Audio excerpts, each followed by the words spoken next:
Hey guys, so here's your Silud review for Finding Dory. Finding Dory is a sequel to Finding Nemo, a film I had no idea I wanted until I watched it. It was really great. The voice acting was brilliant. Each actor portrayed their character perfectly. I don't know the actors' names, except for Ellen DeGeneres. I can say all of them were great. They were done in such a way where you could feel the emotion through their voice. From the get-go, you're introduced with something really adorable. Dory as a little kid. Spoilers? You've seen that in the trailers and stuff. Was so cute. Her eyes are huge, her body's tiny, the actor's voice is like so tiny, bubbly, cute, and oh my god, and it works perfectly with her short-term memory loss. Super cute. So this film, it follows about a year after Finding Nemo. The whole story is how Dory starts remembering things from her past, and how she has to find her way back there. This film is called Finding Dory not because you're trying to look for Dory physically, but for her emotionally, not really spiritually. We're finding Dory in a way where she's finding herself. There are new characters that are introduced within this film. There are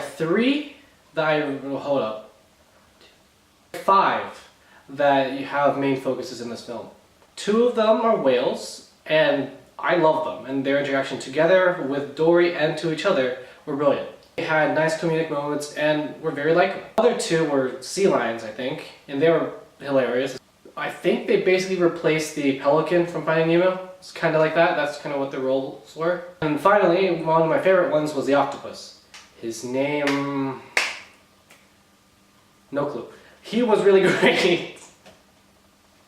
The story is different from Finding Nemo. In Finding Nemo, Nemo is taken away and the father has to overcome fears and go out of his comfort zone to find his son. And they bond, you know, gaining trust for each other and trust within themselves. In Finding Dory, however, it's different. Where Finding Nemo starts off with a tragic opening with, spoiler alert, mother dead, all the children dead except for Nemo, who's disabled, and left with a distraught husband slash father who will now have to take care of this one child who becomes very overprotective, and you now have an emotional connection to that. This starts off with a really happy moment where she is introduced to her mother and father. You as an audience are introduced to Dory as a little kid. You gain a connection to her past in a way where you see how happy it was, and for you, you know that was taken away from her, but Dory doesn't know that yet. This whole film is her journey to finding herself, finding out what she lost.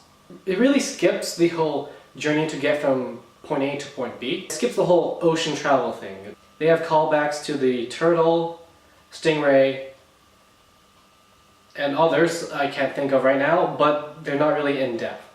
Also, the whole segment usually takes place in an aquarium, and I thought that was great because you could see the way the animals or fish are portraying us as humans in a zoo or an aquarium. What really got to me in this film is that was something that Disney and Pixar have done so well in the past. They really know how to give emotions to characters and really impact the audience in a way where they feel for them. Where they experience the tragedy that happens to the characters that we know and love. They give us a relationship between them, and then whatever happens to them happens to us.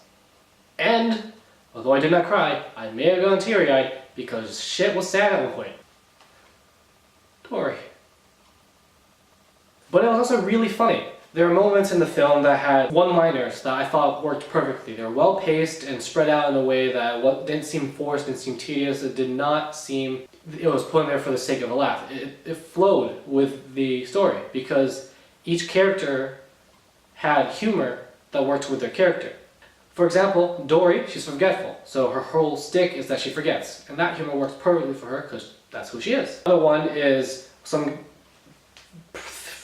blank is super blank. I can't, whatever, I'll talk about this in the spoilers. My one issue is the way the film ended. There is one scene where it seems very unbelievable, and I know this is talking fish and all that stuff, but it just seems really, really unbelievable that it kind of took me out of the immersion of the film.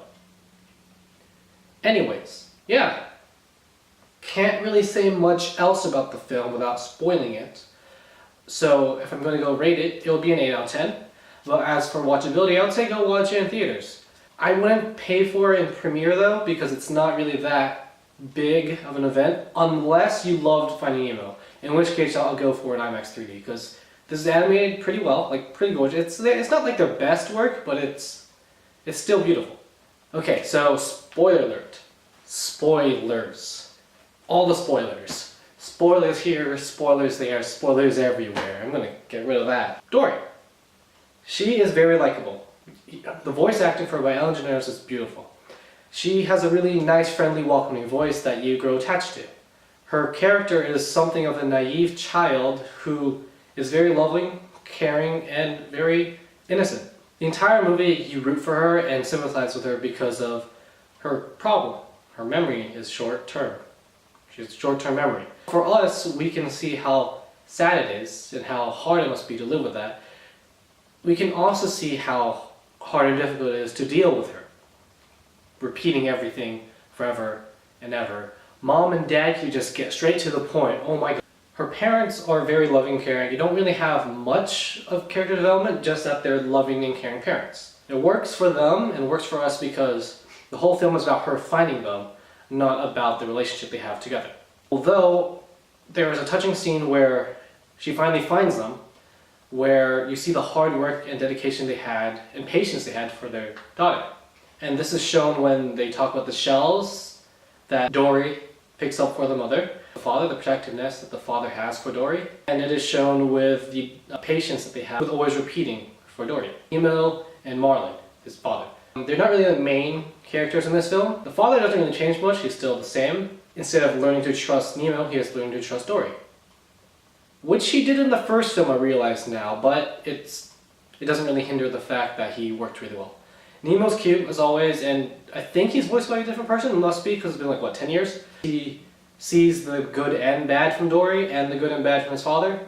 So, he's an optimist, I guess, so that's good. Next, I guess, would be the supporting cast. First, it's going to be a whale. This guy's a beluga whale, I think. He uses echolocation, which was hilarious, I must say. Everything about him was very comedic. He was voiced in a way that made him funny. I don't know how to explain it. You just have to watch the film. Watch it. Next was this new whale who turns out to be like good friends with Dory, and their relationship was cute. It wasn't not much explanation, but I enjoyed the plain words of pen pals to pipe pals. She's like a protective sister who bonded with her as they grew up. Gerald something, I think are their names. They're sea lions, and they don't do much except for lay in a rock and tell Nemo and his father where to go. They had a very comedic skit between those two and a different sea lion who had a monobrow and was deemed kind of off, which I thought was hilarious. Instead of going mine, mine, mine, they go off, off, off because they are very protective of a rock. It sounds very stupid when I say it. It's funnier in the film, trust me. Or trust the trailers, I think they show in the trailers. Next is the main supporting character. Cat, whatever. He's an octopus. He's basically the opposite of what Dory is, kinda. It works in a way where he compliments her in places where she has weaknesses and she compliments him where he has weaknesses.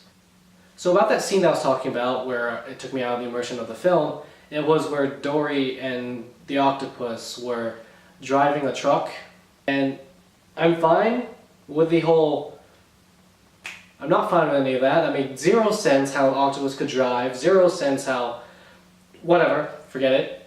Dory can read English, so should have expected that. Also multiple endings in this film where she meets her parents, you thought it could end there. She finds out the parents were being moved into quarantine, it could have ended there. When Nemo and Dory are in the truck being shipped to Cleveland, could have ended there. While the truck and Landmark could have ended there. But it ends up with them back to their reef and socializing, and then Dory and Marlin stare out on the ocean looking at the view, and it ends there, which was kind of abrupt, but was touching as well, because I think that's how the film ended in the first film. And my spoilers.